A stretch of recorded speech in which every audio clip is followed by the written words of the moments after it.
Bonsoir à tous. Chaque année, le service statistique et banque de données de Hainaut Développement édite un document relatif à l'évolution économique et sociale en Hainaut. Voici donc en chiffres, de manière très précise, une vision de l'évolution de notre province.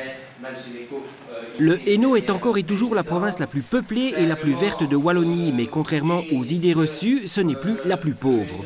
Si en 2011 elle a connu la crise comme l'ensemble du pays, force est de constater qu'elle résiste globalement mieux que les autres provinces. Lorsque finalement il y a une évolution qu'on va dans la crise ou que l'on revient en création de richesses, on voit effectivement que l'on rebondit beaucoup plus vite et que aujourd'hui encore, même où on sait qu'on est en période, pas de récession, mais en tout cas en période de décroissance, l'on voit que le Hainaut se maintient mieux et continue même quand même à investir.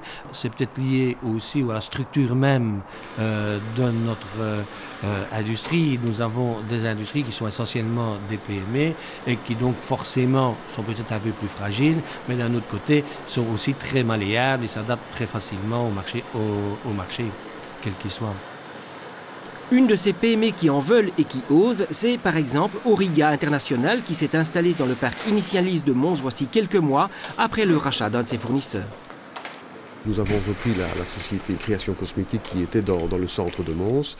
Et disons que cette reprise a été l'occasion de construire un nouveau bâtiment et de venir nous installer dans un zoning industriel avec un environnement évidemment qui est au bout du jour et au bout des nouvelles normes imposées par l'Europe essentiellement. Ici nous sommes dans la filiale Auriga Création qui est une filiale d'Auriga International. Et ici vous êtes dans l'usine de production des produits dermocosmétiques qui sont distribués par la maison mère Auriga International. Donc nous fabriquons essentiellement les produits dermocosmétiques, nous fabriquons aussi des produits qui touchent à la cosmétique en général, par exemple du maquillage ou de la cosmétique blanche en général. Cosmétique blanche, c'est-à-dire ? Cosmétique blanche, disons ce sont essentiellement les crèmes qu'on applique sur le corps. Avec 7 personnes à Mons pour une quarantaine pour tout le groupe, la société génère ici un chiffre d'affaires de plus d'1 million d'euros par an. Un exemple parmi tant d'autres du dynamisme retrouvé de la province de Hainaut. Car si l'on envisage le nombre d'indépendants qui s'installent, les investissements et le taux d'exportation qui sont en croissance, cette tendance est indéniable. Ce sont toute une série de facteurs en termes d'emploi, puisqu'on a quand même baissé dans le chômage, quand même plus d'1%, on est en 19.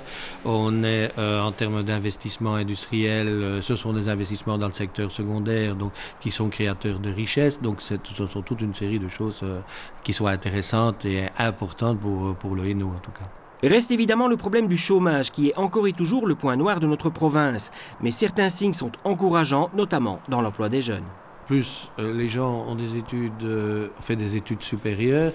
Et le mot études supérieures, je crois qu'il faut aussi se dire emploi qualifiant. Moi, je préférerais de dire emploi qualifiant, que ce soit finalement au nom d'un plombier ou au nom d'un médecin. Je préférerais quelqu'un qui dit qu'il a un diplôme.